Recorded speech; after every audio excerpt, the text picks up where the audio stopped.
Hello everyone. This video serves as a part 2 of our review of the book The KYC Handbook, Mastering Customer Due Diligence, focusing on Chapters 6 and Chapter 7. This video will help you to understand some of the important concepts of Know Your Customer process, which are 1. Key elements of KYC and 2. Entity-wise accounts and documentation. Requirements. So, if you're a compliance professional, a financial analyst, or even a student preparing for your CAM certification, this is one to add to your reading list. Please make sure you subscribe to our channel for more videos related to AML and KYC concepts. Alright everyone, let's talk about the Chapter 6, what are the key elements of KYC? This chapter is the core of the book, providing a comprehensive blueprint of the 6 fundamental components that make up a robust KYC process. It's the ultimate guide for both new and experienced professionals to understand the mechanics of what they do every day. The author breaks down the KYC process into 6 key elements. 1. Identification and verification. This is the first step. The book explains that you must first identify the customer, their legal name, address, and so on, and then verify that information using reliable, independent sources. It provides a detailed list of what constitutes a reliable source, from passports to utility bills. This is the foundation of trust, and the book emphasizes why it's so important to be meticulous here. 2. Understanding of customer profile. Once you know who the customer is, you need to understand them. This is about going beyond basic information to build a full picture. The chapter delves into critical concepts like identifying the ultimate beneficial owner, UBO, understanding the customer's nature of business, and verifying the source of funds and source of wealth. This is where you really start to assess the risk a customer presents. 3. Identify associated parties. This element is all about looking at the customer's network. The book explains that you can't just focus on the client themselves. You have to identify other key individuals and entities, such as beneficial owners, key principals, and even intermediate holding companies. This holistic view is essential for uncovering hidden risks and complex ownership structures. 4. Screening. This is the proactive risk check. The chapter details the different types of screening you must perform, including checks against sanctions lists, politically exposed persons, PEPs, lists, and adverse media. It highlights how modern technology, using third-party services, can automate this process to make it accurate and efficient. 5. Risk assessment. With all this information, you need to synthesize it into a clear risk profile. The book discusses the use of customer risk scoring, which, while not a requirement, is a best practice. It outlines a risk-based methodology using factors like entity type, country risk, industry risk, and product risk to assign a score.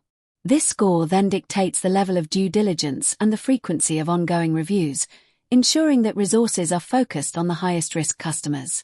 6. Documentation. Finally, the chapter stresses the vital importance of documentation. It's not just paperwork, it's the historical record of your due diligence. The book lists the types of documents required for proof of identity and address, and provides a clear guide on best practices for indexing, naming conventions, and handling translations. Proper documentation is your key to proving compliance to regulators and auditors. In Chapter 7, the book takes us on a tour of the financial marketplace to answer a crucial question: what are the different entity types? This chapter is a comprehensive guide to understanding the diverse range of clients a financial institution serves, from individuals to complex organizations.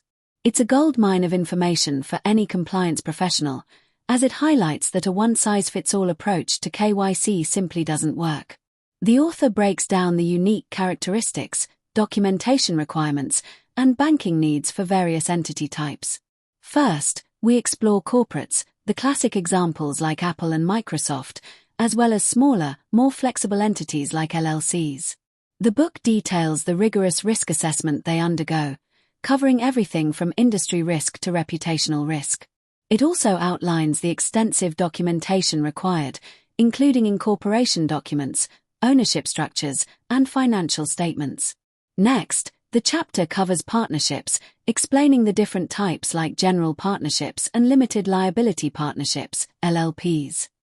It emphasizes the unique risk assessment challenges of partnerships, which require a deep dive into not only the entity itself but also the individual partners. The documentation section is key here, highlighting the need for partnership agreements and proof of partnership formation. The book then tackles the notoriously complex world of trusts. It explains the roles of the settlor, trustee, and beneficiary and details the different types of trusts, such as discretionary and fixed trusts. The author makes it clear that trusts are a high-risk area for banks due to their potential for misuse, and as such, require specific documentation like the trust deed and identification for all parties involved. The chapter also covers other important entity types, including individuals, like retail customers and high-net-worth individuals, non-profit organizations, NPOs, government entities, and institutional clients such as other banks and insurance companies. For each one, the book provides a clear rundown of the unique risks they present, the types of accounts they typically need, and the specific documentation required for compliance. Finally, it addresses funds, like mutual funds and hedge funds, detailing their unique characteristics, risk areas like market and liquidity risk, and the specific legal and regulatory documents needed, such as the fund prospectus and investment advisory agreements. Thank you for watching this video. If you have any questions or require further clarification, please do not hesitate to contact us. Thanks for your time today.